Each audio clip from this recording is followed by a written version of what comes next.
তো তোমরাও কি এরকম ট্রি বানাতে চাও তাহলে এই ভিডিওটা পুরো দেখো। হাই গাইস, আমি Anushree and welcome to our channel. তো ফার্স্টে এরকম কিউট দুটো সার্কেল বানিয়ে নিতে হবে।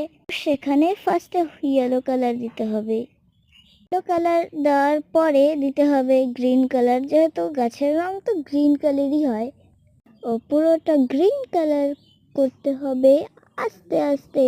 তো পুরোটা গ্রিন কালার, আর যেখানে ছায়া আবহাওয়া সেখানে ডার্ক করতে হবে, আর যেখানে লাইট আলো পড়ছে সেখানে ইয়েলো কালার দিতে হবে। এরপরে আমাদের অ্যাপ্লাই করতে হবে ডার্ক গ্রিন কালার। যেখানে যেখানে ছায়া অথবা আলো পড়ছে না সেখানে আমাদেরকে ডার্ক গ্রিনের অ্যাপ্লাই করতে হবে। ও মাঝে মাঝে ডার্ক গ্রিনের সাথে ব্লু কালার মিক্স করলে একটা আলাদাই কালার চলে আসে। তো লাস্টে সেটাও আলো ছায়ার মধ্যে আমি দিয়ে দিচ্ছি।